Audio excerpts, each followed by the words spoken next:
മലയിടം തുരുത്ത് കുടിയൊഴിപ്പിക്കലിനെതിരെ പ്രതിഷേധം കൂടുതൽ ശക്തമാക്കാനാണ് സമരസമിതിയുടെ ഇപ്പോഴത്തെയും തീരുമാനം. പിറന്ന മണ്ണിനായി മരണം വരെ സമരം തുടരും എന്നതാണ് അവർ പറയുന്നത്. കോടതി വിധി നടപ്പാക്കാൻ അനുവദിക്കില്ല എന്നും സമരക്കാർ ഇതിനുശേഷവും പറഞ്ഞു. ഇവർ ജനിച്ച ഈ മണ്ണിൽ നിന്ന് മാറിയുള്ള ഒരു പുനരധിവാസത്തെക്കുറിച്ചും ആലോചിക്കുന്നില്ല. അങ്ങനെ ഒരു പ്രശ്നമില്ല. ഇവിടെ നിലനിൽക്കാൻ വേണ്ടി ഏതറ്റം വരെ പോകും എന്ന് മാത്രമാണ് പറയാനുള്ളത്. സൈഫുനിസ അലിയാർ അവിടെ നിന്ന് നമ്മോടൊപ്പം ചേരുന്നുണ്ട്. സൈഫുനിസ, ഇതിപ്പം അവർക്കിപ്പോൾ ആദ്യമായിട്ടല്ല ഇങ്ങനെ ഒരു തിരിച്ചടി ഉണ്ടാകുന്നത്. നിരന്തരമായിട്ട് വർഷങ്ങളായിട്ട് സമരവും ഒപ്പം കോടതി നടപടികളിലും ആണ് അവർ മുന്നോട്ട് പോകുന്നത്. ഇപ്പോഴാണെങ്കിൽ പ്രതിപക്ഷത്തിൻ്റെയും ഭരണപക്ഷത്തിൻ്റെയും ഒക്കെ പിന്തുണയുണ്ട്.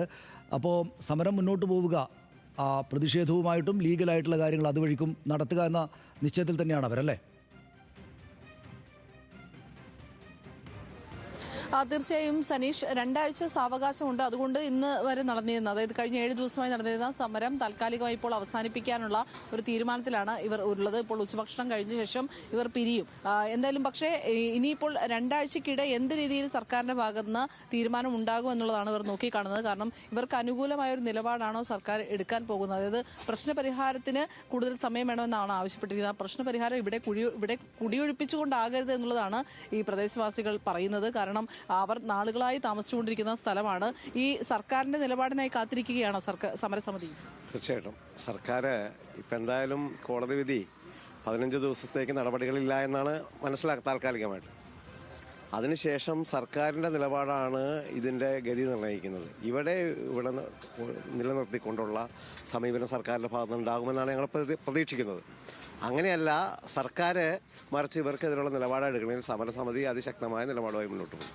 അതാണ്, ശക്തമായ സമരവുമായി മുന്നോട്ട് പോകും. കാരണം അത് മുന്നിൽ കണ്ടുകൊണ്ടാണ് ഇവർ നിൽക്കുന്നത്. കാരണം ഇപ്പോൾ തുടങ്ങിയതല്ല, കഴിഞ്ഞ 50 വർഷമായി നടക്കുന്ന നിയമ പോരാട്ടമാണ്. കഴിഞ്ഞ 3 വർഷമായി കുടിയൊഴിപ്പിക്കൽ ഭീഷണി വലിയ രീതിയിൽ നേരിടുകയും ചെയ്യുകയാണ്. പലതവണ അഭിഭാഷക കമ്മീഷൻ വന്നു. കഴിഞ്ഞ ദിവസം 16ാം തവണയാണ് അഭിഭാഷക കമ്മീഷൻ വന്നു പോവുകയും ചെയ്തത്.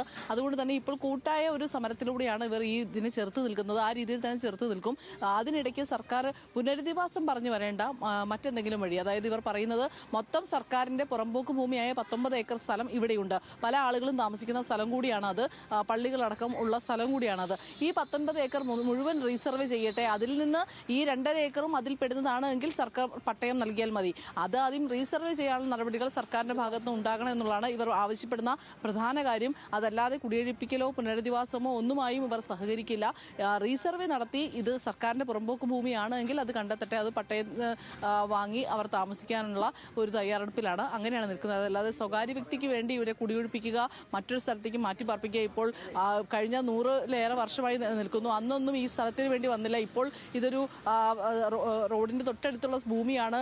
സെന്റിന് 8 ലക്ഷം രൂപയോളം വിലയുള്ള ഭൂമിയാണ്. അപ്പോൾ ആ സമയത്ത് ഇങ്ങനെ ഒരു കുടിയൊഴിപ്പിക്കൽ ഭീഷണിയുമായി വരുമ്പോൾ അത് ഭൂമാഫിയയുടെ ഒരു തന്ത്രമായി മാത്രമേ കാണാൻ കഴിയുള്ളൂ. അതെന്തായാലും അനുവദിച്ചു നൽകില്ല എന്ന നിലപാടിലാണ് ഈ പ്രദേശവാസികൾ ഉള്ളത്. സനീഷ്, അതാണ് അവിടെ സമരത്തിൽ തന്നെ, അതായത് ശക്തമായിട്ട് പ്രതിഷേധിച്ചുറച്ചു നിൽക്കാം എന്ന് തന്നെയാണ് അവർ കണക്കാക്കുന്നത്.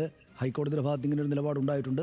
നേരത്തെ സുപ്രീം കോടതിയുടെ വിധിയുള്ളതാണ്. ഈ കോടതി വിധികൾ ഉള്ളപ്പോൾ തന്നെയാണ്, കോടതിയുടെ നിലപാട് നിയമപരമായിട്ട് അങ്ങനെ ഉള്ളപ്പോൾ തന്നെയാണ് തലമുറകളായിട്ട് ഏതാണ്ട് 100 വർഷത്തിനടുത്തെന്നാണ് അവർ പറയുന്നത്, അത്രയും കാലമായിട്ട് കുടുംബമായിട്ട് ജീവിക്കുന്ന ഇടത്ത് നിന്ന് ഒരു തരത്തിലും പുറത്തേക്ക് ഇറങ്ങില്ല എന്ന ഉറച്ച നിലപാടാണ് അവർക്കുള്ളത്.